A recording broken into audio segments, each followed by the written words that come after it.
Hoje vamos ter mais uma palestra no nosso Centro de Capacitação do CRQ. Agradeço a presença de todos.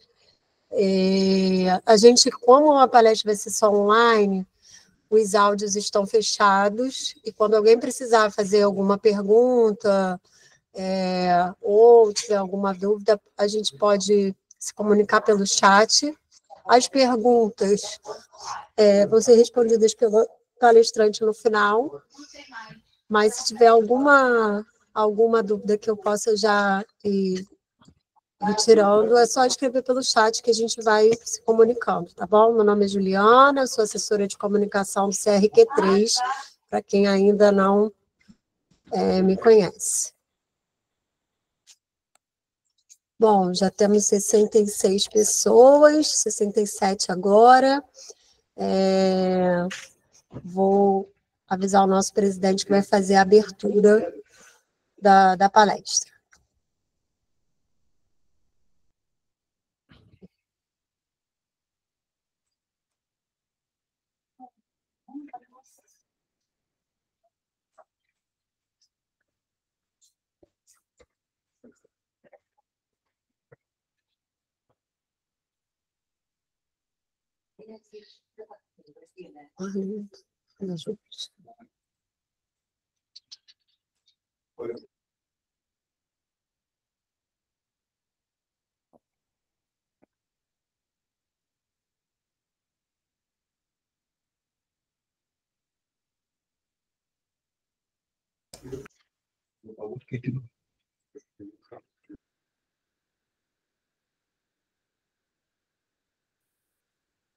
Muito bem, boa noite a todos e todas aqui presentes.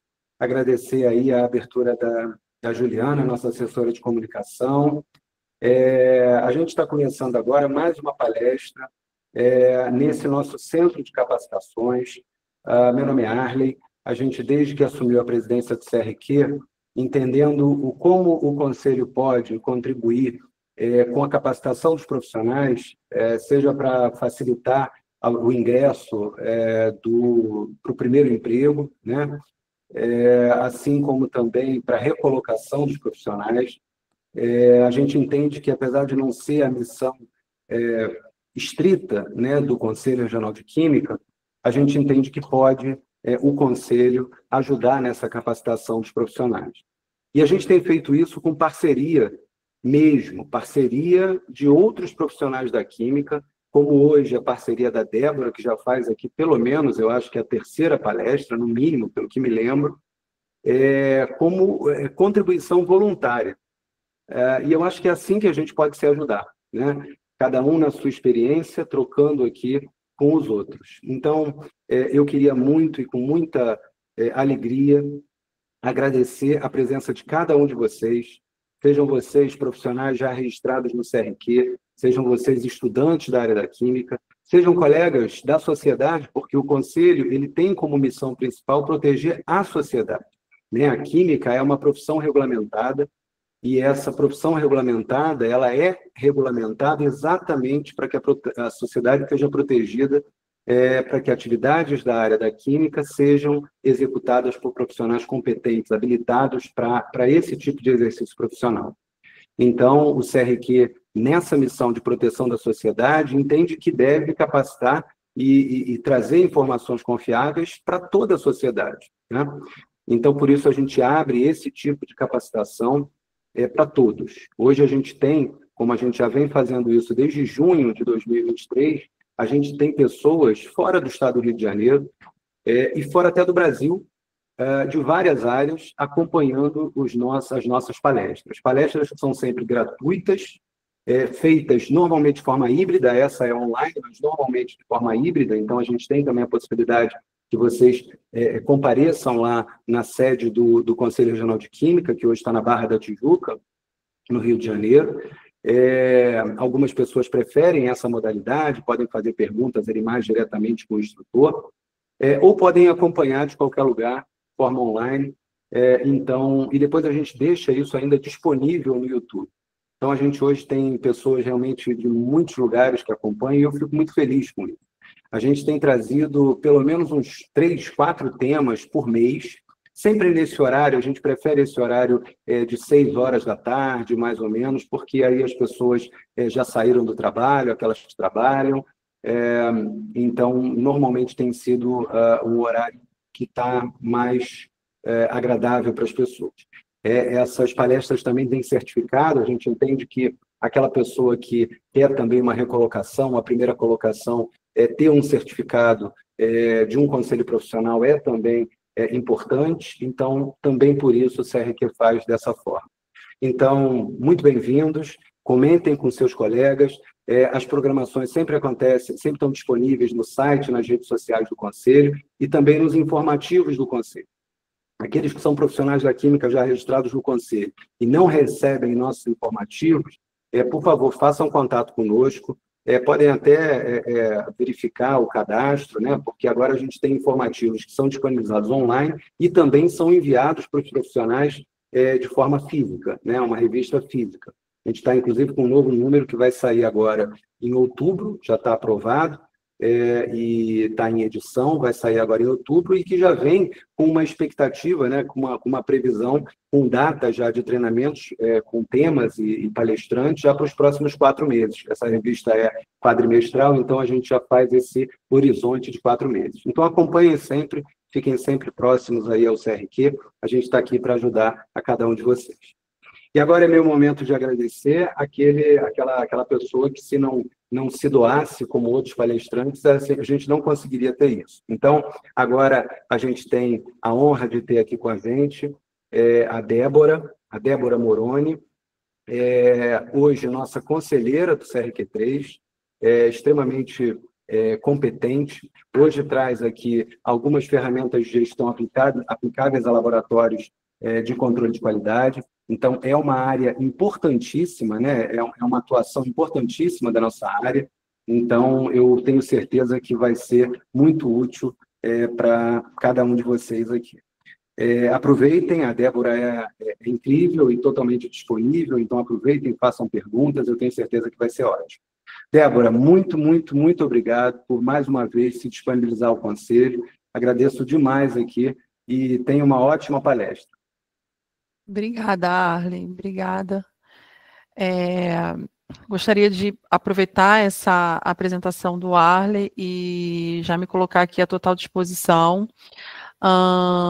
Tenho enorme prazer, Arlen e colegas do Conselho, de estar ministrando mais essa palestra. Como o Arlen bem comentou, não é a primeira vez e é sempre um prazer, porque eu acho que é uma oportunidade da gente trocar experiência, né, em diferentes temas e contribuir aí com o crescimento dos profissionais dentro da área da química.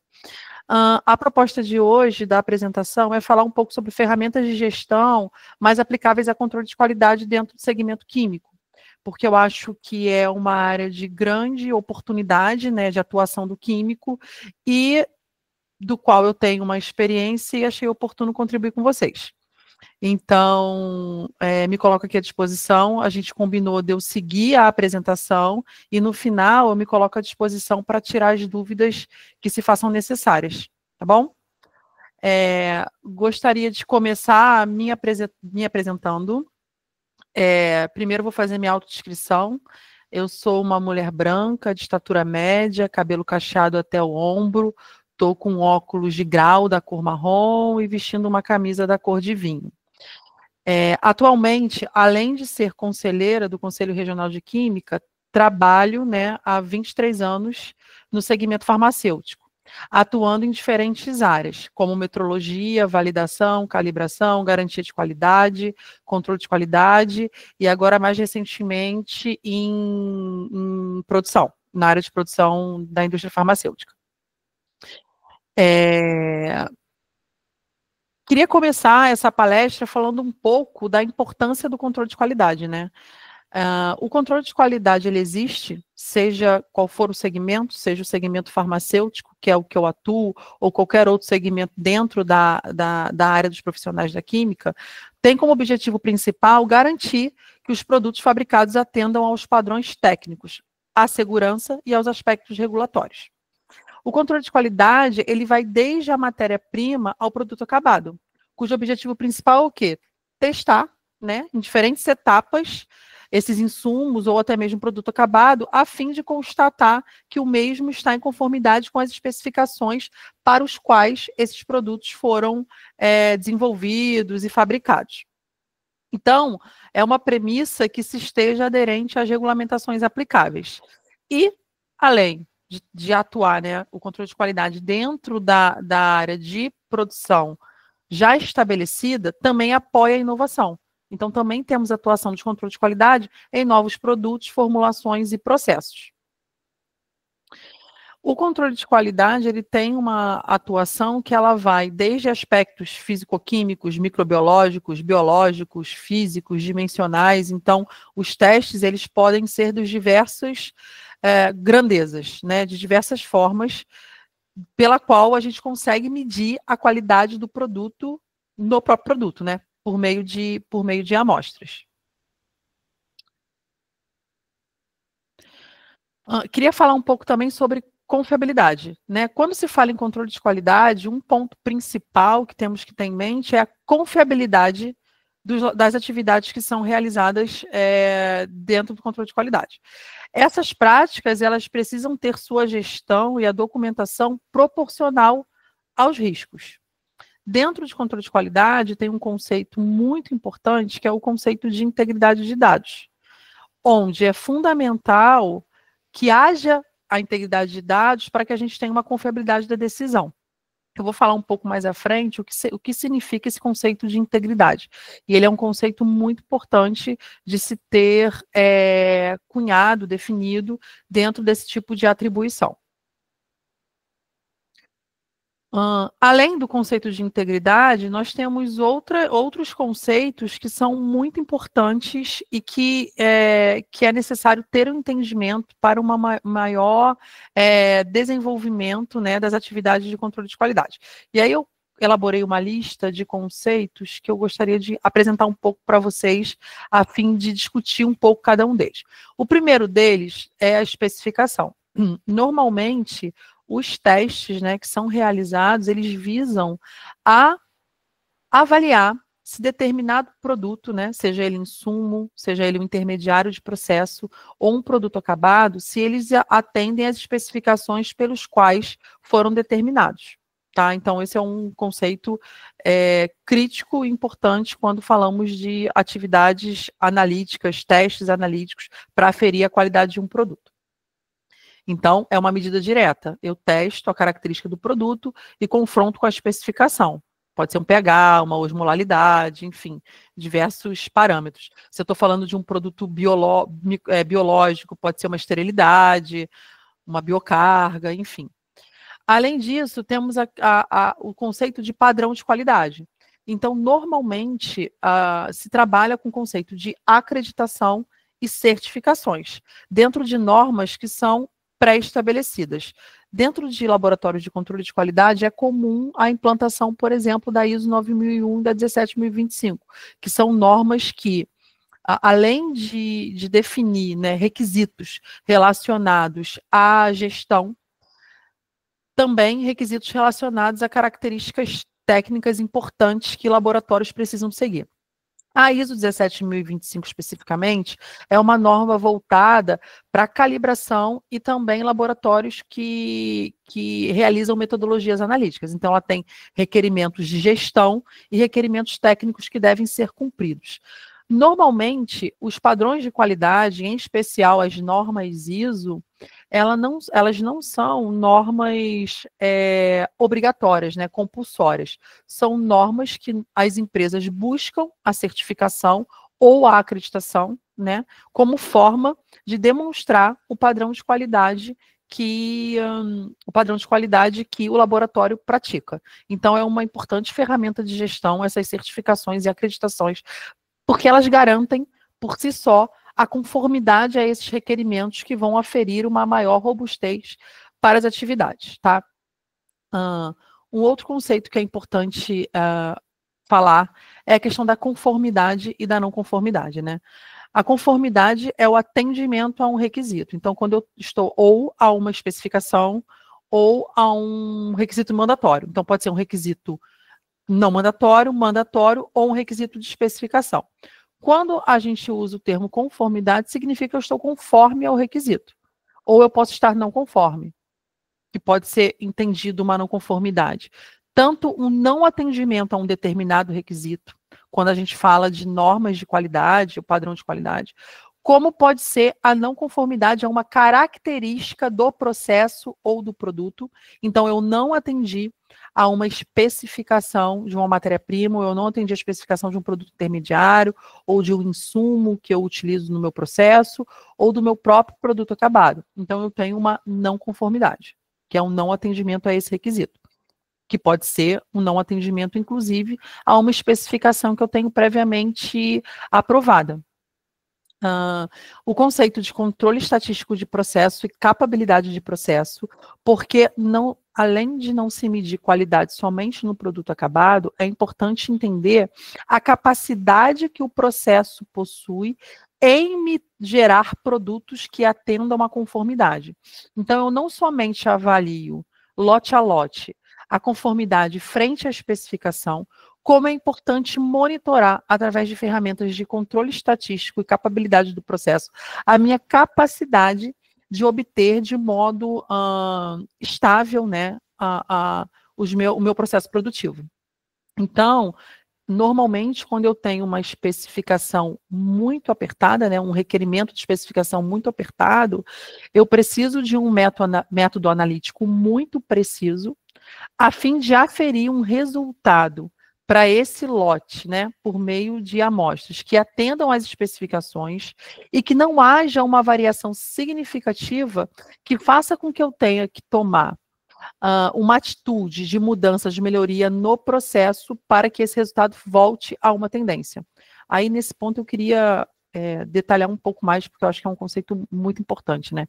Então, normalmente, eu tenho uma especificação que é mandatória, que se eu não atender, eu tenho uma não conformidade, e eu tenho uma capabilidade do processo, que é a minha capacidade de estar com resultados com uma variação aceitável e menor do que a minha própria especificação. Porque é muito arriscado e fonte de não conformidades a gente trabalhar com produtos que eu atendo ali a especificação no limite, né? Então, por exemplo, eu tenho uma faixa que tem que ser de pH até 7, e aí eu trabalho com 6,97. Se eu não cuidar desse processo, o meu próximo lote eu posso estar fora da especificação. Então, é importante você, além de atender a especificação, trabalhar na variabilidade. E o método analítico tem papel fundamental nisso, porque a minha variabilidade do processo, ela tem a ver tanto com a incerteza do meu método, quanto a minha variabilidade do meu próprio processo. Então, quanto mais preciso, quanto mais estável é meu método, mais eu consigo tomar decisões frente ao processo. Quando eu tenho um método que não é robusto, não é preciso, eu posso reprovar um produto, quando, na verdade, o meu problema estava na técnica, estava na incerteza, estava no meu próprio método analítico. Então, é muito importante que se tenha esse entendimento. E também um conceito importante que a gente precisa detalhar é o conceito de amostragem, né? A gente, dentro de laboratórios de controle de qualidade, independente de qual seja o segmento, a gente não tem teste 100% do lote que é produzido. São definidos planos de amostragem que, com base no resultado dessas amostras, eu tomo a conclusão do todo. Então, é com base na amostragem, que precisa ser representativa de um lote, eu tomo a decisão sobre o conjunto total do lote. Então, assim, controle de qualidade trabalha com amostragem e com amostra. Né? Então, é muito importante, quando falamos de amostragem, o entendimento da cadeia de custódia, porque eu posso ter um processo que está ok, ter cometido alguma falha na minha amostragem ou no armazenamento da minha amostra, seja uma temperatura de acondicionamento, seja uma hermeticidade, seja o próprio momento que eu coletei essa amostra, e com isso eu tomar a conclusão de que um processo, que um lote está reprovado, quando na verdade o meu problema possa ser a minha amostra. Então, é muito importante que todos os requerimentos, né, todos os requisitos, todas as cautelas relacionadas às amostras, elas sejam preservadas. Temos o conceito também de validação e calibração. Como eu posso ter métodos confiáveis se eu uso instrumentos que não são calibrados e métodos que não são validados. Então, eu preciso ter conhecimento do erro do meu instrumento e da incerteza para que eu não transfira essa imprecisão para o meu resultado. Então, a calibração e a validação, elas são fundamentais para garantir esse controle sobre a incerteza de medição e ter um método analítico que me leve a um resultado confiável e a um resultado robusto. Temos o conceito de controle em processo, normalmente chamado de IPC, né, da sigla em inglês, in Process Control, e os CQAs, que são os atributos do produto final após a aprovação de um lote. Normalmente os IPCs, eles são utilizados para monitorar o processo, a fim de que os CQAs estejam igualmente sob controle e que nos leve a uma aprovação do lote.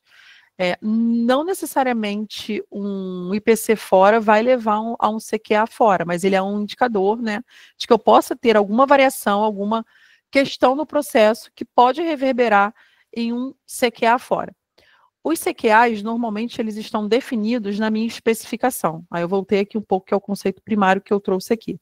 A minha especificação tem, de forma documentada, todos os atributos que o meu produto final precisa ter. E é com base nesses CQAs que os resultados de aprovado ou reprovados de uma determinada amostra são definidos. Temos também a questão da rastreabilidade. Então, assim como a calibração e a validação, elas são fundamentais para garantir a precisão do método analítico, a rastreabilidade igualmente tanto dos materiais de referência, as soluções utilizadas e os controles internos, né? E no segmento químico é muito comum os padrões químicos de referência, né? Os controles internos. Então, o estudo de estabilidade desses controles que eu padronizo a partir dos materiais de referência, os estudos de estabilidade das soluções, eles são super importantes porque, caso eu não tenha esse controle, eu posso estar levando essa imprecisão para a análise que eu estou realizando. Então, os estudos de estabilidade das soluções que eu utilizo, a minha rastreabilidade do controle interno frente ao material de referência e a estabilidade dos mesmos, ela é muito importante quando nós trabalhamos com metodologias. E, por último, as boas práticas de fabricação. E aí, as boas práticas de fabricação vai muito em função do segmento da indústria em si. E são boas práticas compulsórias. Então, por exemplo, na indústria farmacêutica, para você produzir um medicamento no âmbito nacional, você precisa estar aderente às boas práticas de fabricação de produtos biológicos ou produtos estéreis, para que você possa comercializar o produto. Então, diferentemente da certificação e da acreditação, que não são compulsórias, as boas práticas de fabricação, sim, são para que você possa comercializar os produtos. E aí elas podem variar de acordo com o segmento da indústria que nós trabalhamos. Então, no limite, esses conceitos, eles são um mix, né? São uma combinação entre normas, entre aplicação de ferramentas estatísticas e gestão de processo, com o intuito de quê? Prevenir falhas e garantir a confiabilidade do produto.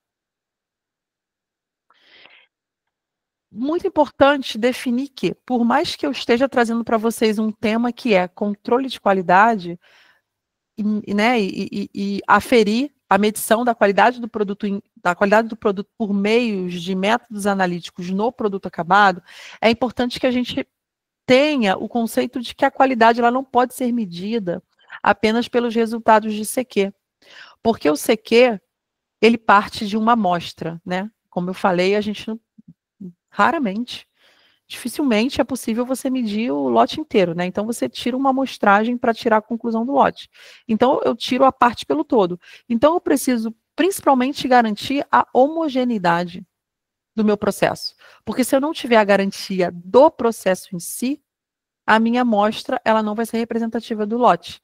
E ela representa apenas uma parte limitada. Então, o conceito de controle de qualidade, ele anda de mãos dadas com o conceito de qualidade integrada, com o conceito de garantia da qualidade, com o conceito de sistema da qualidade, porque ele sozinho é um modelo limitado de medição de qualidade. A gente precisa garantir a qualidade de ponta a ponta, precisamos garantir a qualidade do processo e a homogeneidade do processo para que esses resultados que eu meço no CQ sejam apenas o que eu falo cereja do bolo, né? Eu estou apenas confirmando algo que eu já sei, porque eu produzi meu produto num processo estável, no processo que eu acompanhei, então é apenas a confirmação, né? Então, acho que isso é muito importante, quando a gente fala de qualidade, fala de controle de qualidade, trazer esse conceito atrelado ao conceito de sistema da qualidade como um todo, e não somente medindo parâmetros do meu produto acabado. E reforçando isso, a qualidade depende do sistema como um todo. O CQ é apenas uma camada de verificação. E para que essa camada seja confiável e rastreável, a integridade é fundamental. Então, como eu mencionei no slide anterior, como eu tratei a minha amostra, ela vai fazer toda a diferença no resultado que eu medi. Como eu registrei o meu resultado, como eu usei meu dado bruto, como eu emiti o meu laudo no final, isso tudo é a garantia de que eu vou ter um resultado confiável.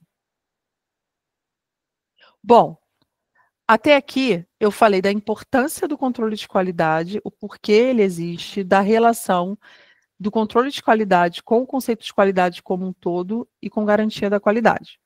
E queria falar um pouco para vocês agora sobre quais são as ferramentas de gestão que podem ser implementadas dentro de laboratórios de controle de qualidade que podem facilitar a trazer essa rastreabilidade, confiabilidade e integridade que a gente está falando. A ideia não é apresentar profundamente uma ferramenta, mas fazer um brainstorm com vocês de possibilidades de ferramentas e em quais momentos e de que forma essas ferramentas podem servir de suporte na gestão de laboratório, nas rotinas dos laboratórios. Então, eu fiz uma lista de ferramentas que usualmente são utilizadas, né, nos laboratórios e com qual propósito essas ferramentas podem ser utilizadas. Bom, quais são essas principais ferramentas? A gente tem o 5S, acredito que todo mundo já tem ouvido falar sobre o 5S. Quando a gente fala de 5S, a gente pensa logo em organização, mas o 5S é muito mais do que isso, né? 5S é uma ferramenta japonesa, onde cada um dos S's, a gente tem o Seiri, né? O Seiton, Seisu, Seitsu e Shitsuki, que na verdade são sensos de utilização, ordenação, limpeza, padronização e disciplina. Essa ferramenta é importante no laboratório de controle de qualidade, por quê? Primeiro, normalmente laboratórios são equipados com muitos equipamentos, muitas vidrarias, muitas soluções de processo, muitos registros. Hoje, por mais que a gente tenha tecnologia avançada, né, e muitos sistemas de gerenciamento de laboratórios eletrônicos, ainda assim, o Brasil, né, de maneira geral, possui muito registro em papel, né? Normalmente, a gente não tem processos, principalmente em controle de qualidade, livre de papel. Então, normalmente são muitos registros, muitos papéis.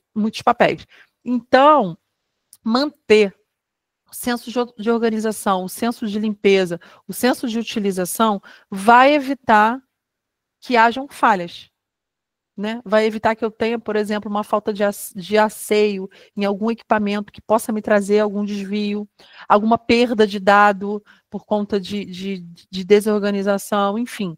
Então, é uma ferramenta que ela tem aplicação em diversas áreas, não somente no controle de qualidade, não somente no segmento químico, mas que traz, principalmente para o controle de qualidade, uma proposta de mitigar falhas, como mitigadora de falhas. Outra ferramenta de gestão são os indicadores, né? De maneira geral, os indicadores são amplamente utilizados na indústria e são uma importante ferramenta para identificar gargalos, medir os processos para tomada de decisão. E dentro de controle de qualidade, os indicadores que mais são utilizados são esses que eu coloquei aqui. O lead time, o lead time é desde o momento que a amostra entra no laboratório até o momento que eu tenho toda a análise dela e a liberação do resultado final. Então, o tempo de residência e processamento dessa amostra dentro do laboratório. Então, é importante medir, né? quanto tempo desde a entrada tem uma amostra de água para analisar, né? Qual é o meu lead time desde a entrada da amostra de água até a minha liberação do resultado final dos parâmetros físico-químicos e microbiológicos, né? O quanto que esse lead time ele pode ser variável e quanto que eu posso melhorar, o quanto que eu tenho de oportunidade de melhorar nesse tempo, né? Evitando o gargalo de análise, enfim, evitando esse tipo de coisa. O índice de não conformidade, que é quais são as falhas que mais acontecem, as inaderências regulatórias que eu tenho com mais frequência no laboratório, qual o percentual, né, dessas não conformidades. E a taxa de retrabalho. Quando a gente fala de não conformidade dentro de laboratório, variavelmente a gente pode ter não conformidades que na verdade podem ter sido cometidas, né, por falhas na execução do método, ou falhas relacionadas a equipamentos e instrumentos, das quais eu preciso repetir a análise. Então, quantas vezes eu precisei repetir o mesmo ensaio e eu gastei recursos, né, para repetir esses ensaios por conta de falhas que eu poderia ter evitado, né? E como que eu mitigo essas falhas? Temos o checklist é importante também como medida mitigadora, porque é uma listagem de tudo que eu tenho que conferir, que eu tenho que checar antes de conduzir uma análise, né? Então, eu fiz a minha verificação intermediária da balança, eu imprimi o registro que eu tinha que fazer no dia da análise, então eu vou olhando esse checklist a fim de garantir que todas as premissas para a condução do ensaio, da metodologia, elas foram atendidas.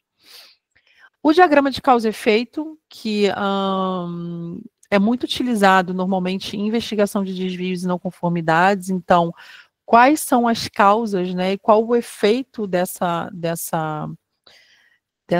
falha, né? O que ele me gerou no final de tudo. Então, o diagrama de causa e efeito normalmente é utilizado em investigações, onde a gente vai batendo cada um dos M's, eu vou falar mais à frente, para entender qual a causa, né, do desvio ou da não conformidade apresentada. Temos os gráficos de controle estatístico de processo, que eu citei no slide anterior. Então, como que está a tendência dos meus resultados, como estão os resultados, qual é a frequência que eu tenho resultados fora de especificação e o que eu faço com isso. Então, o controle estatístico de processo é uma ferramenta de gestão muito importante para monitoria, porque ele sobretudo, traz uma visão preventiva, né? Quando a gente trabalha olhando as tendências, entendendo o perfil de tendências, a gente consegue prevenir a ocorrência de desvios e a ocorrência de resultados fora da especificação. Então, é uma forma de prevenir falhas. E, por incrível que pareça, muitas das vezes, investigar tendência é muito mais complexo do que investigar eventualmente quando um desvio acontece, porque quando uma falha acontece e eu encontro o resultado fora de especificação, normalmente é devido a algum evento atípico, né, alguma situação que ocorreu durante o meu processo, do qual eu não tenho muito controle, que me gerou um resultado fora de especificação. E quando a gente avalia tendência, normalmente é algo que está ali no meu processo, está no meu dia a dia, mas que a minha percepção sobre esse problema é melhor. Então, normalmente, essas investigações de tendências, elas são mais complexas, mas elas são investigações preventivas. Elas fazem com que eu olhe o meu processo de maneira diferente e que eu consiga evitar que esses desvios e esses resultados fora de especificação aconteçam. E os fluxogramas, né? Normalmente o fluxograma é muito usado em procedimento analítico, em método analítico ou em procedimentos de investigação, onde eu coloco etapa a etapa, né, de modo simplificado, que deve ser feito.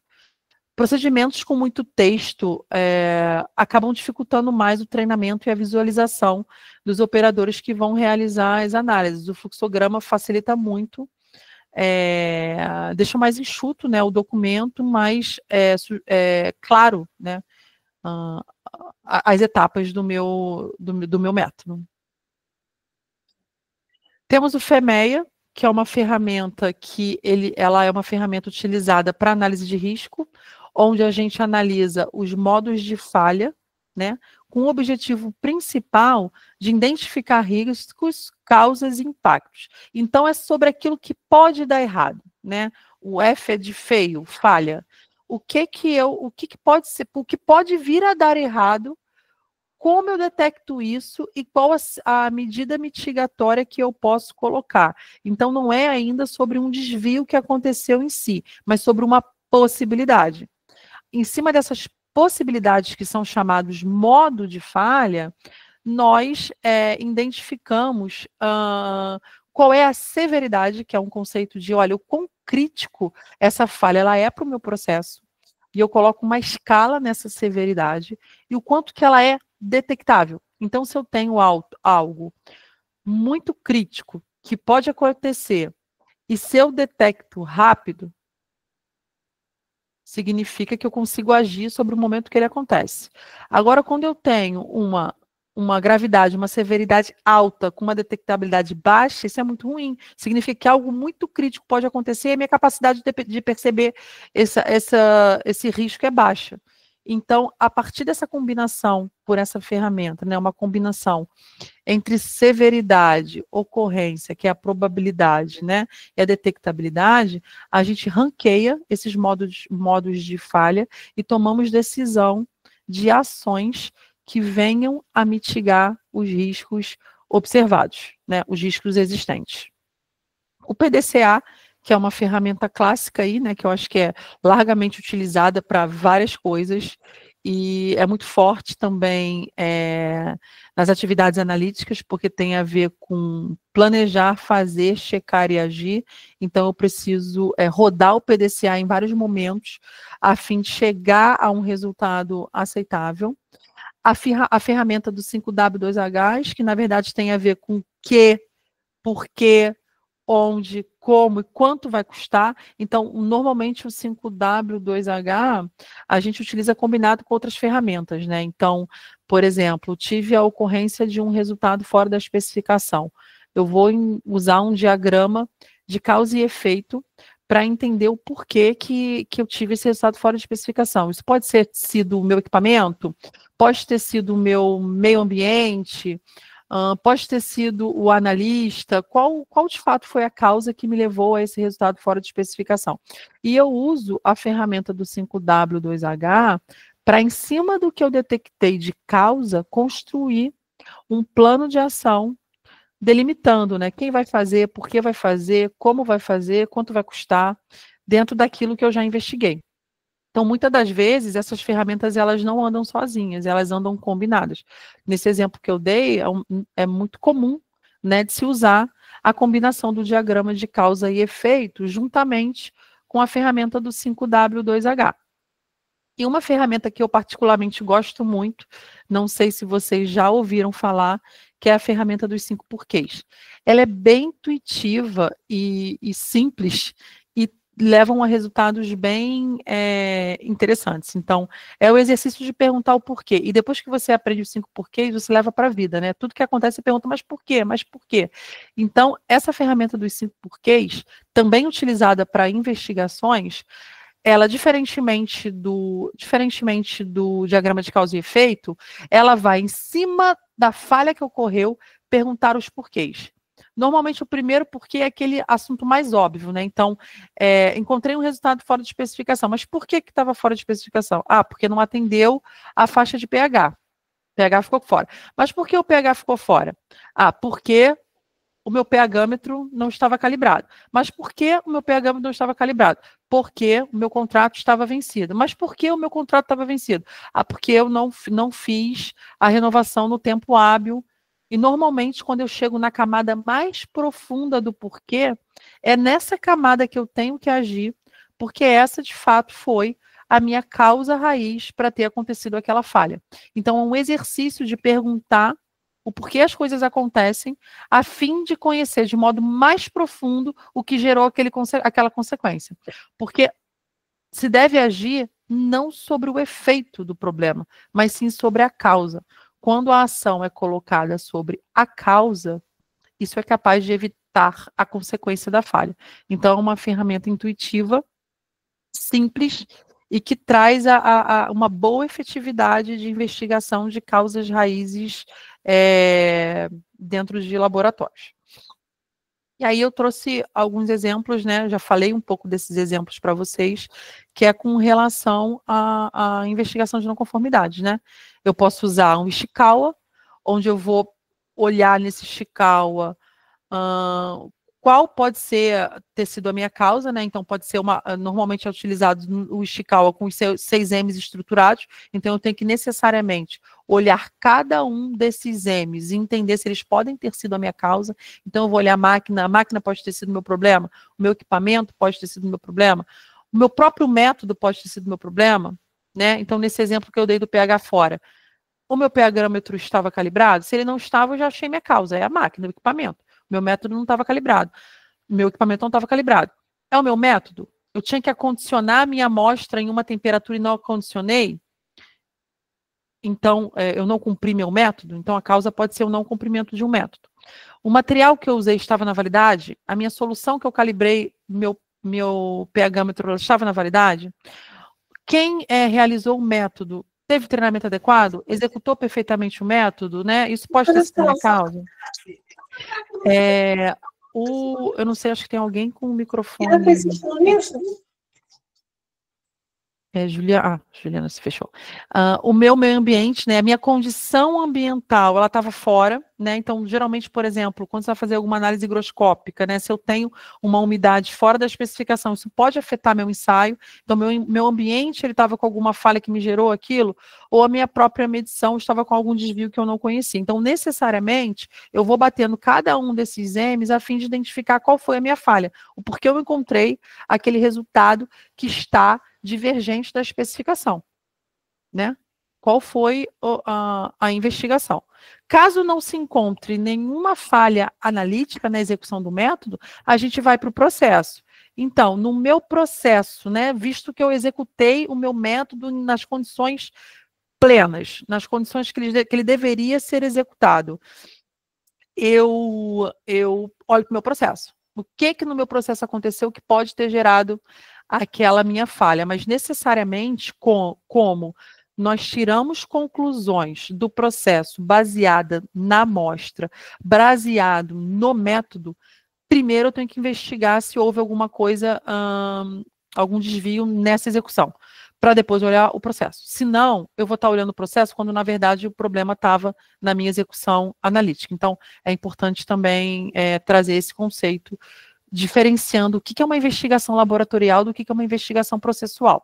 E o exemplo dos 5 porquês que eu já dei. Então, eu posso usar tanto o Ishikawa quanto usar os 5 porquês, que é esse exercício aí, né, quase igual às crianças. As crianças são muito boas nisso, a minha filha é ótima nisso. Ela vai perguntando por quê até enquanto ela pode. Então, esse mesmo exercício aí de estruturadamente entender os porquês que as falhas acontecem.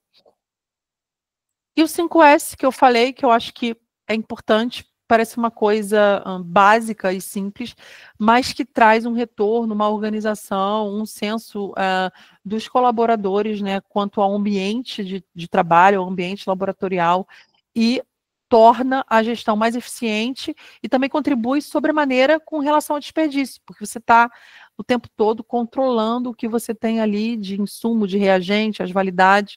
Então, traz também um retorno muito positivo em relação a desperdícios. E a questão da melhoria contínua, né? Tudo isso que eu coloquei, todas essas ferramentas, elas são ferramentas que suportam a melhoria e que trazem para a gente o conceito que, aqui é uma frase que eu geralmente uso muito, né? Aquilo que não pode, faltou medido aqui. Aquilo que não pode ser medido não pode ser melhorado. Então, se eu não sei onde está meu problema, eu não consigo melhorá-lo. Então, por exemplo, ter um indicador para entender qual é o meu gargalo do meu processo, por que eu estou demorando? A minha análise dura 7 dias e eu estou demorando 30 dias para liberar um laudo de uma determinada análise. Medir esse indicador, conhecer o problema, pode trazer para a gente uma oportunidade de entender o que pode ser melhorado. Então, sem medir, a percepção da qualidade ela é subjetiva e o risco de erro aumenta. Então, é por isso que eu trago essa combinação, né, do técnico com a gestão. Então, por que eu monitoro por meio de indicadores? Por que isso tudo que eu estou dizendo é importante? Porque sem isso, a nossa percepção ela fica altamente subjetiva e eu posso estar tirando conclusões equivocadas de um lote produtivo, quando, na verdade, o meu problema estava numa amostra, numa execução analítica. Então, é muito importante falar sobre esse conceito, né, de melhoria contínua atrelada à ferramenta de gestão, atrelada à medição de desempenho como um todo. Como eu mencionei, tanto os resultados fora de especificação quanto as tendências, elas devem ser investigadas, né? Eu não posso agir somente quando algo dá errado.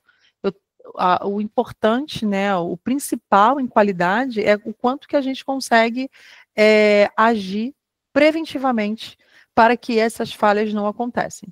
E com a identificação de erros óbvios, a gente consegue tirar conclusões assertivas sobre o processo. E aí eu trago um conceito que é muito comum em controle de qualidade, que é muito importante ter em mente, porque é a base de todas as investigações, que é o conceito de reteste e o conceito de reamostragem, né? O que é o conceito de reteste? O reteste é quando eu analiso mais de uma vez uma mesma amostra. Então, eu já coletei uma amostra do meu processo e eu, para uma investigação ou para uma confirmação de resultado, eu retesto aquela mesma amostra, tá? A reamostragem é quando, além de eu repetir, eu não parto de uma mesma amostra. Eu coleto uma nova amostra do processo e eu repito aquele ensaio analítico nessa nova amostra. Quando eu faço uma reamostragem, o meu objetivo principal ou é descartar um problema da minha amostra original, porque isso pode ser, né? Eu posso não ter cumprido os requerimentos da minha cadeia de custódia e trago algum tipo de risco para a minha amostra, então eu preciso reamostrar para me certificar que ela não está com problema, ou para garantir a representatividade do lote. Então, será que eu tive um problema no final do meu processo e eu não fui capaz de detectar um problema que aconteceu no início? Então, eu consigo tirar uma outra amostra de um momento específico do processo para garantir essa representatividade, ou eu coleto rotineiramente amostragens em diferentes pontos do processo para ter um resultado mais representativo e para garantir que eu não tenho uma falta de homogeneidade. Então, esse conceito de reteste e reamostragem, eles são muito importantes, dependendo do objeto que a gente pretende seguir, tá? E queria aproveitar que a gente falou sobre aquilo que não é medido, não é melhorado, e falar sobre especificamente os indicadores aplicáveis, porque eu penso que isso sim é um diferencial quando a gente fala de gestão e quando a gente fala de gestão de CQ também, que é a questão do tempo de liberação, que é desde o momento que eu coletei até quando eu liberei a análise. E o lead time, que é o tempo total. Então, geralmente, o lead time é representado em dias, né, ou mês. Meu lead time de liberação é, em média, 50 dias, é, em média, 60 dias. Então, se eu sou um laboratório que forneço vendo, né, ensaios ou vendo resultados, eu acordo com o meu cliente esse tempo. Meu tempo total de análise é 50 dias. Só que na hora que a gente vai fazer, problemas acontecem e eu não consigo cumprir esse tempo que eu pactuei com o meu cliente, ou que pode ser tanto um cliente interno, né, quando a gente está falando de controle de qualidade, controle de qualidade, que presta serviço para organizações internas ou para empresas que fornecem serviço. Então, eu firo a minha relação contratual com o meu cliente, né? Então, medir o lead time, análise é importante para entender os gargalos. Eu tenho um equipamento XPTO que ele tem uma concorrência muito alta. Então, eu tenho que fazer X análises, mas quando eu chego nesse cromatógrafo especificamente, eu tenho uma disputa por esse cromatógrafo no laboratório, o tempo de fila é um tempo de fila alto e por isso que eu demoro mais tempo do que eu pactuei. Então, isso vai requerer um investimento? Vai requerer uma organização 24 horas do laboratório, ou criar um Kanban de uso do cromatógrafo? Que tipo de ações eu posso ter nesse exemplo que eu dei, né, de melhorar o lead time da minha liberação, porque medi e porque entendi qual é o meu gargalo do processo? Normalmente tem um jargão que eu sempre escuto e que não deixa de ser verdade, mas que a gente precisa entender, é que controle de qualidade geralmente é gargalo, né? Porque eu já produzi meu lote e eu estou esperando esse lote para liberar. Então, tem um tempo que é o tempo mínimo, né, que o laboratório precisa ter para realizar os ensaios, e esse tempo precisa ser respeitado. Então, é um tempo que eu fico ali com o meu processo aguardando o resultado. Então, quanto mais eficiente o laboratório na gestão desse tempo, na acomodação desse lead time, melhor, né, ele traz esse retorno ou para o cliente interno ou para o cliente externo. A taxa de não conformidade atrelada à redução de desvios reincidentes. Então, eu fiz os 5 porquês e eu atuei na minha causa raiz, é esperado que a gente tenha uma redução de desvios reincidentes, que eu não tenha mais desvios daquela natureza. Então, é um indicador potente, né, para a gestão do laboratório. Eu reduzo a minha taxa de falhas, eu reduzo a minha repetição de testes, o consumo de recursos, né, o tempo de liberação, porque eu conheço as minhas causas, eu atuo no mapeamento e no CAPA para corrigir essas causas, e com isso eu meço, né, o quanto que eu preveni reincidências e o quão eu tenho de problemas com reincidências. E o percentual de testes repetidos, que tem a ver quantas vezes eu falhei na execução daquele teste, ou que eu tive um problema com algum reagente, ou algum problema com o equipamento, ou alguma situação atípica que eu precisei repetir aquele teste. Então, é a minha taxa de insucesso, né? Quantas vezes eu tive que fazer a mesma coisa a fim de ter um resultado final. Então, isso também é muito importante. A percentual de retestes, o percentual de vezes que eu repeti a mesma coisa até concluir com sucesso o meu resultado.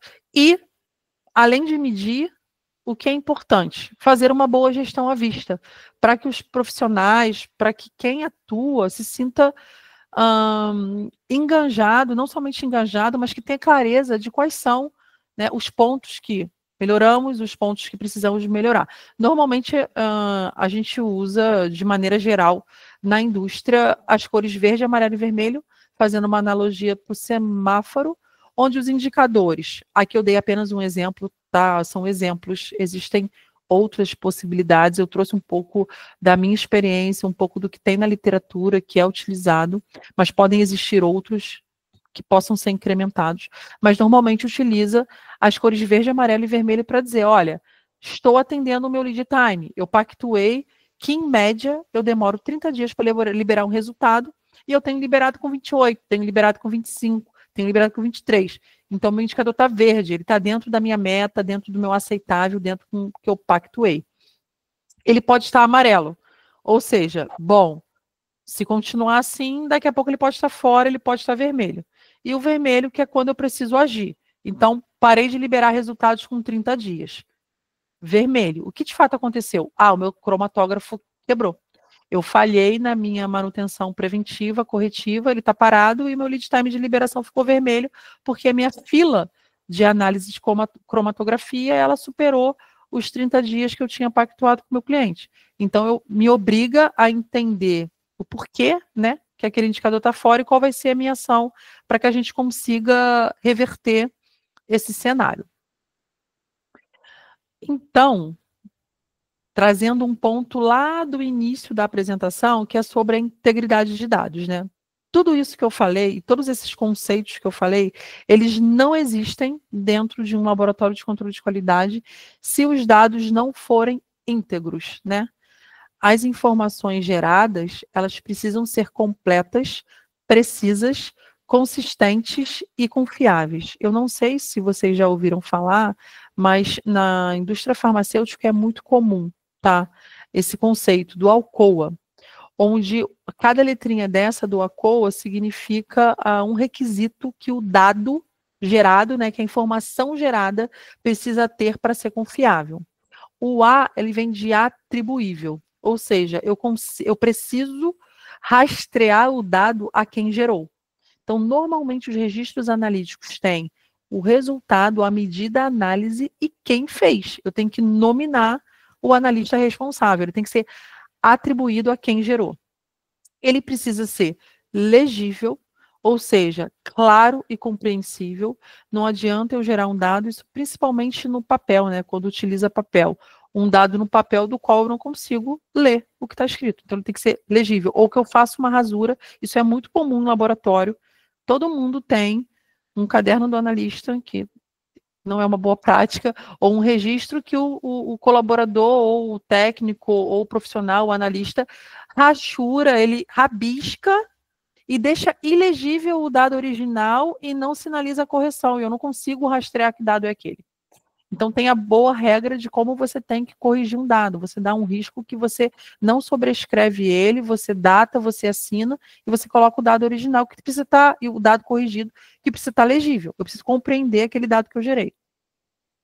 Ele tem que ser contemporâneo, oportuno, que tenha a ver com o registro no momento que eu analisei. Eu não posso fazer uma análise de pH, gravar na minha mente, deu 7.3.2. Não anoto em lugar nenhum, faço 500 coisas e depois vou pegar o registro e vou botar, já não lembro mais, já esqueci. Então, o dado, para ser confiável, ele precisa ser contemporâneo. Eu preciso registrar o meu dado bruto no momento que eu executo o dado, tá? É muito importante. E num registro que seja oficial, previamente anotado. Existe uma prática muito comum em laboratório de controle de qualidade, é que é pegar um papel sem controle nenhum, rascunho, colocar ali aquele rascunho o dia inteiro e depois, abre aspas, passar a limpo. Não é correto fazer isso. A transcrição de um papel não oficial para um registro oficial pode inferir em erros e eu tomar decisões equivocadas, porque eu errei a informação na hora de passar a limpo. Então, não existe passar a limpo em laboratório de controle de qualidade. Não existe não registrar o dado no momento que ele é gerado. Isso fere a boas práticas de integridade de dados. O dado deve ser original, ou seja, não deve ser uma cópia. Então, eu não posso pegar um registro, tirar uma xerox, é abominável você ter uma xerox de um registro, isso não é aceitável. E ele precisa ser preciso, precisa ser acurado, ou seja, eu não posso registrar um dado que não é o real. Então, eu li no medidor de pH 7.2, mas eu anotei 7.3. Então, ele precisa refletir ao que de fato foi medido. Quando o registro é eletrônico, geralmente o próprio equipamento grava essas informações e você consegue exportar, né? Então, o dado bruto ele fica salvo no sistema e você exporta no PDF. Eu não posso, por exemplo, quando se fala, eu dei muitos exemplos de registro em papel, que eu acredito que seja a prática da maioria dos laboratórios, né? Mas a gente tem muitas empresas, muitos laboratórios que utilizam muitos sistemas eletrônicos, né?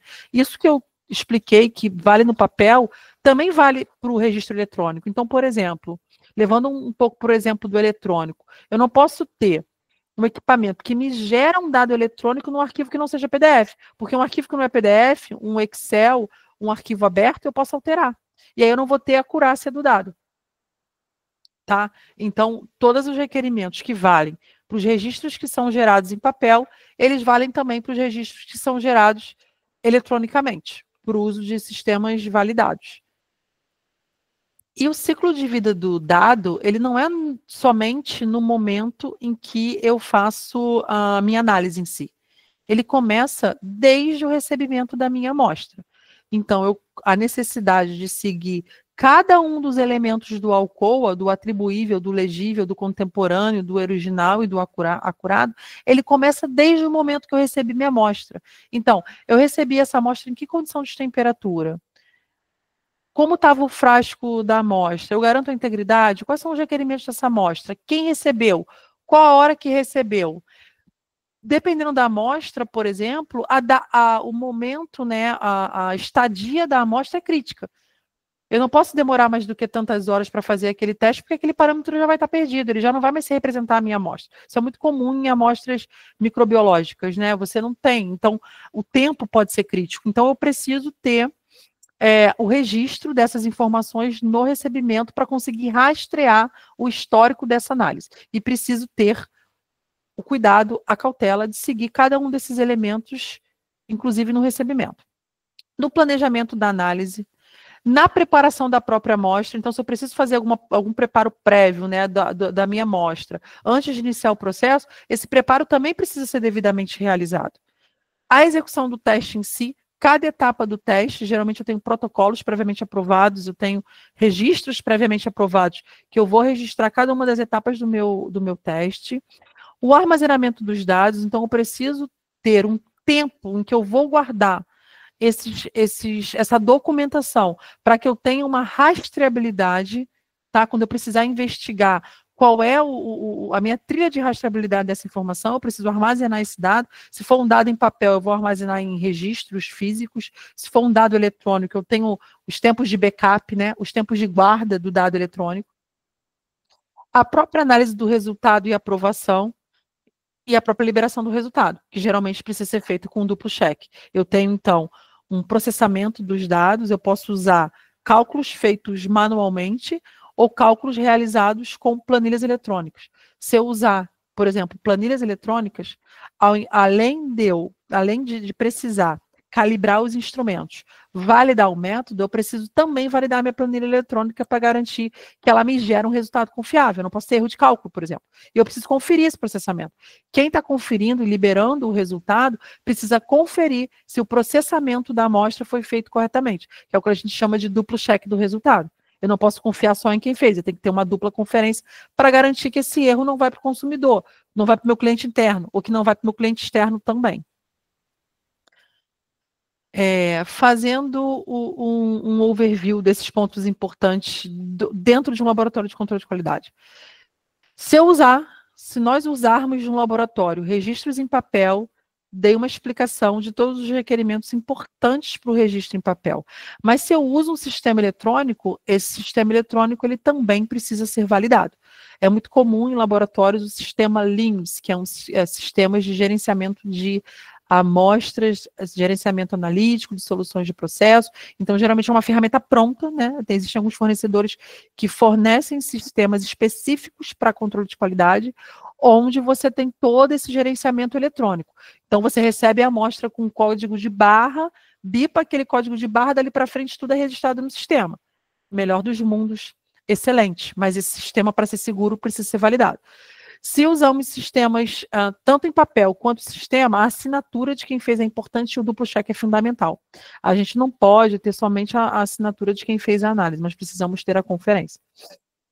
O backup dos dados, e aí eu reforço essa importância para os eletrônicos, né? Hoje em dia, essa questão dos dados eletrônicos, o tempo de backup, o tempo de guarda é muito crítica.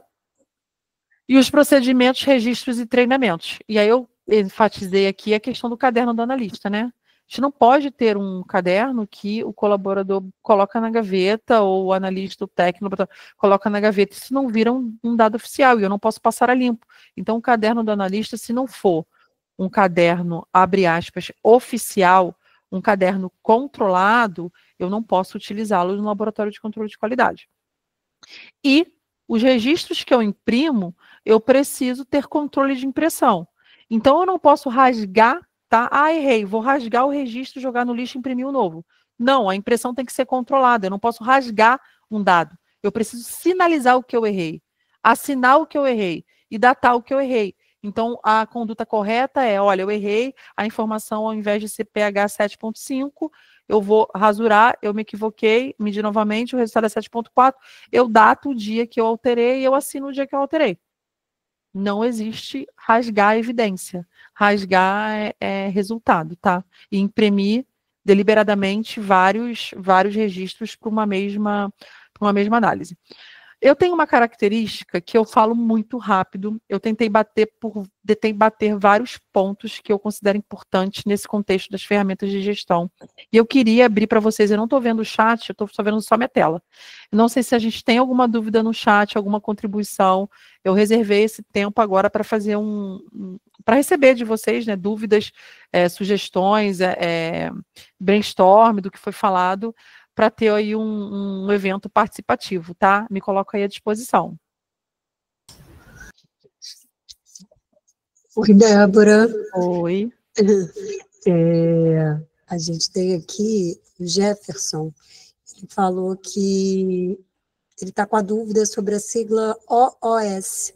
OOS vem da sigla em inglês Out of Specification, que é resultado fora da especificação. Eu não botei. Quem foi que falou, Vivi? Jefferson. Ju, que é a Ju que está falando. Jefferson, eu não coloquei a sigla em inglês, mas falei do termo especificação, né? Então, é quando um resultado sai da especificação. Resultado fora da especificação para o português. Ele agradeceu. Disponha. Temos mais perguntas, pessoal? A gente disponibilizar aqui no site. Tem muita gente, acho que você está vendo, né, Débora? Tô vendo, tem 100 pessoas online, né? 106 pessoas online, muitas pessoas agradecendo, batendo palma, enfim, falando que a palestra foi ótima. O Leandro, em algum momento, falou que já teve algumas experiências parecidas com as quais você falou aqui. Tem uma pessoa que está colocando que está assistindo de Portugal, bem bacana. Assistindo de Portugal. Esse é o interessante da gente conseguir, né, fazer essas palestras de modo online, dar acesso a muita gente. Sim. Olha, eu me coloco à disposição, às vezes na hora não surge nenhuma dúvida, mas assim, também me coloco à disposição para receber dúvidas depois, se for necessário. Eu vi que o Gabriel... a gente está agora tendo aqui algumas perguntas, tá? Estão surgindo. O Jefferson, de novo, ele pergunta sobre gráfico de controle de processo, se seria apenas a carta ou se teria algum outro. O CEP, sim, ele cita o CEP, sim, eu falo da carta gráfica, sim, geralmente é o que é mais utilizado mesmo, tá, o Jefferson, exatamente isso. E Gabriel Maia, em procedimentos analíticos realizados em triplicata, o registro oficial deve conter os resultados individuais das 3 análises ou apenas a média obtida? Olha, você pode colocar os individuais e a média, mas nunca só a média, né? Porque eu não consigo rastrear quanto eu tive individualmente.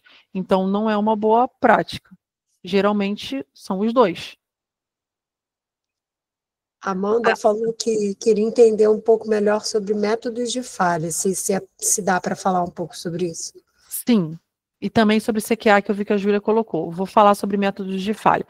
Aqui eu falei um pouco sobre ferramentas para identificar modos de falha, né? E citei o FEMEA. Então, são 2 conceitos, Amanda. Um é o risco de algo dar errado, o outro é deu errado. O FEMEA, que é onde você avalia os riscos do processo, é você fazer um brainstorm, um levantamento metodologicamente de tudo que pode dar errado e montar um capaplan preventivo. Então, o que eu posso fazer para isso não acontecer? Tá? Então, isso é risco. O que é desvio? É quando algo já deu errado. Então, eu fiz uma análise e o resultado deu fora de especificação. Tá? O que pode ter dado errado com essa análise? O problema, de fato, é o meu processo ou o meu problema é analítico? Então, eu vou investigar as causas pelas quais esse problema pode ter acontecido. Então, é quando o problema já aconteceu. E aí eu citei aqui ferramentas que podem ser utilizadas para identificar desvios, para identificar resultados não conformes, para identificar não conformidades de requerimentos. E aí eu citei, como exemplo, o 5 porquê, que é onde eu pergunto por que que aquilo deu errado, e o diagrama de causa e efeito, que eu vou ver quais são os indicadores, né, o que pode dar errado. E aí, para o diagrama de causa e efeito, geralmente eu uso um método padrão, que é o Ishikawa. Eu posso usar o Ishikawa, que é a máquina, o método, o material, a mão de obra, o meio ambiente, a medição, são fatores que podem contribuir para o desvio. Então, são ferramentas cunhadas na literatura que são aplicáveis à investigação de desvios, à investigação de falhas, tá? Isso é respondendo a Amanda. E aí a Júlia colocou sobre a CQA. CQA são os atributos que eu tenho do meu produto. Então, por exemplo, eu produzi um produto XPTO que ele precisa ter osmolaridade X, pH Y, enfim, a cor tem que ser amarela. Então, são os requisitos do produto e eu meço cada requisito do produto para confirmar que o produto está dentro da especificação. Tá? Então, basicamente, são requisitos de cada um dos parâmetros que eu tenho de um produto. Diferente do IPC, e aí da sigla em inglês, né? O CQA é o Critical Quality Attribute, que é atributo crítico de qualidade. Então, é um atributo que eu defino para o meu produto, tá? E que eu meço no produto acabado, né? Então, se eu tenho, sei lá, um medicamento sólido, vai lá, um exemplo, eu vou medir o teor do princípio ativo, a dureza, o tempo, o perfil da dissolução. Se for um produto estéril, a esterilidade, a endotoxina. Então, são os parâmetros que eu meço. E os IPCs são os In-Process Control, que são os parâmetros do processo que eu meço, tá? E não no produto acabado em si. Então, é isso.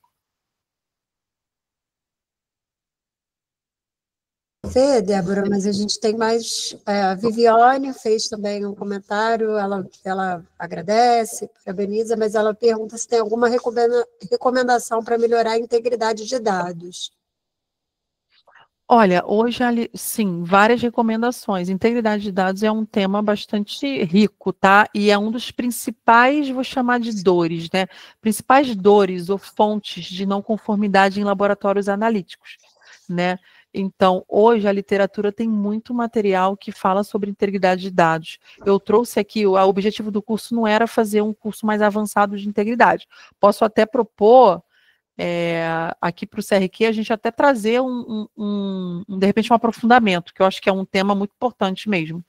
Mas eu quis dar um overview geral do que precisamos garantir, né, para ter integridade do dado que eu estou gerando. Aí vem essa questão do ALCOA que eu trouxe, né, que é o atribuível. Então, eu posso registrar uma medição, um pH, num registro sem colocar o nome de quem fez? Não, porque ele precisa ser atribuído. Ele tem que ser legível, ele tem que ser contemporâneo, ou seja, eu tenho que registrar no momento que eu faço a análise. Ele tem que ser original, eu não posso tirar cópia de resultado e guardar cópia. Isso não existe. E ele tem que ser preciso, acurado, ou seja, ele não pode ter alteração indevida. Então, são princípios fundamentais, mas isso pode ser avaliado, auditado e melhorado de diferentes formas. Você pode utilizar análises de risco para identificar os potenciais riscos relacionados à integridade dentro do seu laboratório. Você pode ter uma série de ações para melhorar essa confiabilidade. Por exemplo, essa prática, uma prática antiga que eu não acredito que ninguém aqui faça. Passar leak paper no dado. Isso é muito equivocado, né? Eu não posso passar leak paper no dado. É abominável você usar leak paper num laboratório de controle de qualidade. Você tem que deixar visual a alteração que você fez e datar quando você fez ela, tá? Então, são alguns exemplos de conceito que torna o resultado confiável, o resultado íntegro, tá? Não sei se eu consegui esclarecer. O Leandro falou que seria legal o aprofundamento do tema. Podemos fazer sim, acho que vai ser bacana. Aí eu tenho. Já vamos pensar numa próxima data, Débora. Sim, podemos. Eu particularmente gosto desse tema, eu acho que traz bastante troca e dá para trazer exemplos. Eu acho que esse aprofundamento seria bom. Podemos planejar sim. E aí, como evitar rascunhos? Já que muitas vezes os resultados são ótima pergunta, Gleison. Como evitar rascunhos? Ter os registros oficialmente aprovados. Então, eu tenho uma análise de cromatografia, né? Eu estou partindo do princípio que eu tenho um laboratório que não tem registro eletrônico, tá? Pode até dar um exemplo mais fácil, do pH, que eu acho que é mais fácil. Então, eu vou ter previamente um registro aprovado, um modelo, né? O que é o registro? É o documento com cada medição que eu preciso fazer e o campo em branco para eu registrar. E ele tem que ter uma versão, quer dizer, uma data de versionamento, né? Quando que eu versionei, qual minha revisão, e um controle de impressão. Então, eu tenho registros previamente aprovados que eu uso para registrar a minha análise. Com isso, eu tenho como rastrear a análise que eu fiz. Então, a boa prática, ao invés de usar rascunhos, é ter os registros formalmente aprovados e disponíveis para serem utilizados nas análises, tá? Respondendo ao Gleison. Beleza, aí o Marcelo colocou um ponto importante. O problema de descobrir a causa raiz de uma não conformidade é a falta de informação verdadeira de quem cometeu. Como resolver isso? Bom, aí essa pergunta é bastante bacana, Marcelo, por 2 motivos. Não existe remédio para transparência, né? Quando a gente estuda integridade de dados e desvio, não tem remédio, não tem melhoria para falta de transparência, para burlar, né? Para omitir. O que existe são ferramentas de gestão que facilitam a chegar na causa. A gente parte da premissa que não houve má fé, né? Até porque a má fé não é aceitável em esfera nenhuma, principalmente não somente, né, na esfera profissional, como na esfera pessoal. Então, a gente parte da premissa que não houve má fé, mas que houve um erro. E oferece a ferramenta de gestão para investigar. Então, você vai, por meio de entrevistas e de um ambiente saudável, propiciar, junto com quem realizou a análise, um ambiente oportuno para entender o que pode ter dado errado, um brainstorm. Como que eu posso ter cometido um erro? Será que eu chequei? Eu fiz uma verificação intermediária da minha balança, a minha balança estava nivelada no momento que eu realizei a análise? Bom, se ela não estava nivelada, eu posso ter feito uma medida equivocada. Então, é uma metodologia de identificar os problemas, mas assim, para a má-fé não tem remédio, para a falta de transparência também não. Então, a gente parte da premissa que as pessoas não agem de má-fé. Elas podem cometer erros, eu posso cometer erro, todo mundo pode cometer erro, e que essa investigação ela vai dar condições de entender em que momento esse erro pode ter acontecido, né? Foi no momento que eu não chequei o nível da minha balança, por exemplo? Foi no momento que eu registrei? Enfim. Então, acho que isso é um ponto importante. Sobre disponibilizar o slide, sim, né? A gente vai disponibilizar. E tem a questão, tem mais uma pergunta da Viviane, eu vou ler, tá? Muitas vezes ocorre mesmo de se identificar que uma atividade está sendo feita e registrada em um caderno de protocolo, e que não há um documento oficial. E no controle de qualidade, gestão de qualidade, realmente ter esses documentos em mãos, com cópia controle, é essencial. Exatamente, Viviane. Não é aceitável rascunho. Escrever no papel para passar limpo ou deixar um documento não estruturado. Isso fere integridade e pode causar conclusões indevidas relativas a resultado. Agora uma pergunta da Gláucia. Quais as melhores estratégias para engajar os colaboradores que veem a qualidade como burocracia ou exigência burocrática? Penso um pouco do que a gente falou aqui no treinamento, Gláucia, a gestão à vista, eu penso que é importante, ou também trazer exemplos do que pode dar errado, né? Do qual consequência, né? Que a gente pode trazer ou para a sociedade, ou para o consumidor, ou para a indústria, né? Qual consequência de uma falha, né? O que isso pode trazer? E como que essas falhas acontecem, às vezes, no básico, né? Utilizando um rascunho ou fazendo uma impressão indevida.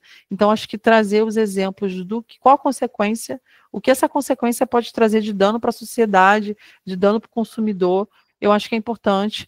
E o engajamento por meios de diálogos de qualidade, né? Acho que é importante ter pequenos encontros semanais, em diálogos semanais sobre qualidade como um todo.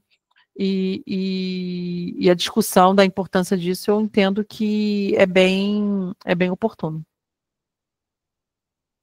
Aí estão perguntando onde a gente vai disponibilizar o slide. Eu respondi, a gente vai enviar por e-mail. Vai mandar, ok. Confirmação de presença, eu não sei. Não, a confirmação de presença, aqui na plataforma, ela é automática. Então, quem está assistindo a palestra, a gente vai receber posteriormente da própria plataforma uma lista de presença, com quanto tempo a pessoa ficou na palestra. Então, por exemplo, os certificados serão gerados para todos que ficaram na palestra pelo menos 75% do período. E isso a plataforma vai nos dar. Mas a gente vai receber esse material depois que a gente finalizar, né? O CRQ vai receber essa lista depois que a gente finalizar, e com isso a gente vai ter a possibilidade de gerar os certificados e fazer o envio também da apresentação. Acho que não temos mais nenhuma. Não, tem uma última dúvida aqui, Débora. Como conciliar o lançamento de dados no sistema Lins com o trabalho em bancada? Muitos analistas sentem dificuldades. Sim. Existem... Bom, depende da maturidade. Normalmente, quando implementamos um sistema informatizado, ele nunca é 100% informatizado livre de papel. A sua própria pergunta, Roberto, já traz esse tom. A gente, muitas das vezes, quando nós implantamos o sistema, ele é um híbrido. Ou seja, eu gero o dado no papel para depois colocar no sistema. O segredo do sucesso, mas que eu confesso que é difícil atualmente, pelas restrições, inclusive até orçamentárias dos laboratórios, é não gerar em momento nenhum no papel. Então, desde a minha leitura da amostra, ela é com barcode. Eu leio aquela amostra e tem casos que o próprio equipamento manda a informação da medida diretamente para o sistema. Tá? Então, você não gera em nenhum momento de papel. O que acontece, na maioria dos casos no Brasil, acho que em outros países isso é um pouco mais avançado, mas no Brasil é que nunca é um 100% eletrônico. Eu tenho um sistema híbrido, que é parte no papel, parte no sistema. Então, eu faço muitas das vezes o registro no papel e preciso passar isso para o sistema. E acaba virando uma, abre aspas, burocracia, né? Eu tenho que levar essa informação para o sistema, gerando um trabalho adicional.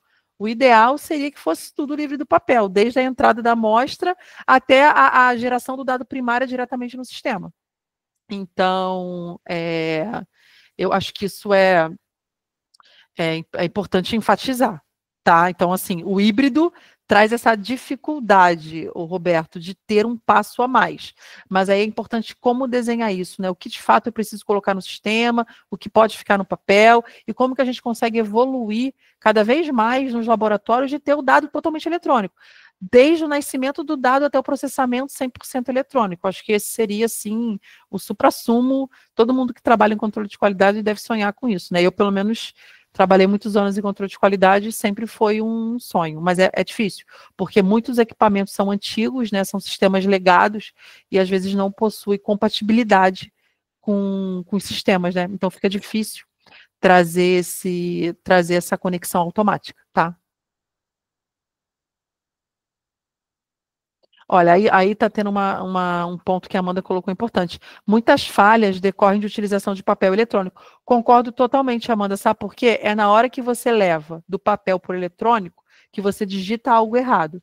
E se você não tem o duplo cheque, e o duplo cheque não é só a pessoa, o duplo cheque é obrigatório, né? Mas normalmente a pessoa clica lá, olhei. É a conferência do dado da transcrição. Eu olho o dado bruto e olho o sistema. Se eu não tiver um duplo cheque efetivo, aonde mais acontecem falhas, onde eu mais tenho problemas é na transferência do dado. Eu concordo totalmente com você. Ela gera uma dor de cabeça maior. Por isso que eu falo que é muito crítico, a gente tem que ter bastante atenção com sistemas híbridos, porque pode trazer uma complicação adicional. E a importância do checklist, do duplo check nesse sentido, tá? Esse foi respondendo a Amanda. Hoje é possível usar IA para... Olha, foi uma ótima pergunta. Dá para usar IA para fazer muitas coisas.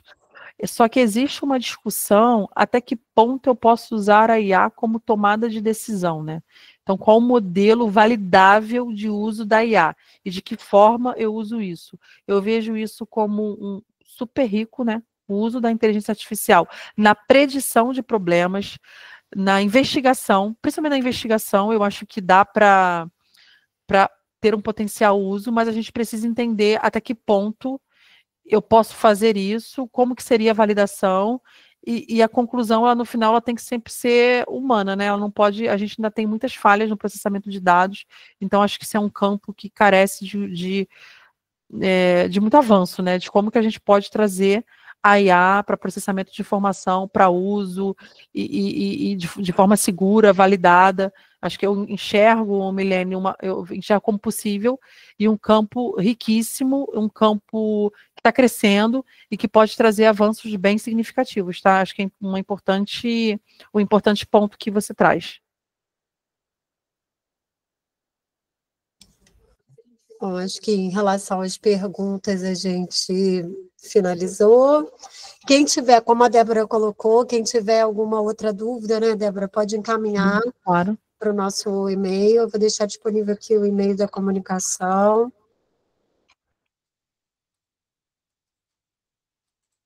Queria agradecer, acho que teve uma participação bastante bacana, né, aí, teve até gente de Portugal, muito legal. Queria agradecer imensamente a oportunidade, eu acho, não somente ao público, mas ao CRQ, e acho que é uma troca boa, né, tanto para vocês, quanto para mim também, que tenho a oportunidade de trocar algumas experiências, de, enfim, pensar em alguns pontos que vocês trazem, e me coloco à disposição Se alguém quiser mandar alguma dúvida ou ficar alguma questão, ou quiser sugerir, até mesmo sugerir algum aprofundamento, como eu falei, a palestra ela não tinha o objetivo de aprofundar, ela foi mais expositiva, no sentido de trazer um leque de possibilidades, mas caso vocês tenham interesse, né, em aprofundar algum dos temas, também eu me coloco à disposição aí para fazer isso, tá? Espero que tenha sido útil, espero poder contribuir com vocês e já digo que de cara vocês contribuem comigo, com a discussão, com o meu crescimento também, tá? Muito obrigada. Eu também gostaria de agradecer, é muito importante para o CRQ essa participação, a gente tem feito, como o presidente Arley falou no início da palestra, né, a gente tem feito diversas capacitações aqui no CRQ, tanto de forma híbrida, quando é possível, ou online, né, quando a gente não consegue ter a participação presencial do palestrante, mas a gente tem uma diretriz dessa gestão e a gente tem feito pelo menos 2 vezes ao mês palestras de capacitação. Então, agradeço, porque sem a participação de vocês, né, também as palestras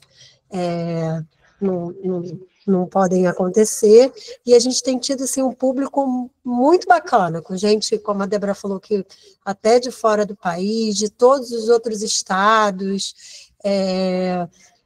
presencialmente a gente está verificando assim, algumas questões de horário para ver o que pode atender mais, mas muito importante que estejamos juntos e que os profissionais tenham essa percepção, que o CRQ ele tem essa disponibilidade para atuar na capacitação, auxiliar na capacitação, tanto de estudantes quanto de profissionais. Obrigada a todos e uma boa noite.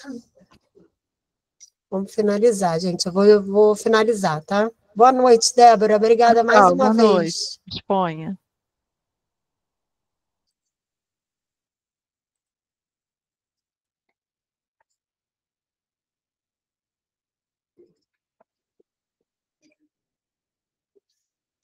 Posso finalizar para todos. Vamos. Finalizar para todos. Não apareceu para você, não? Finalizar para todos? Aqui, né? Posso parar aqui? Ah, pode.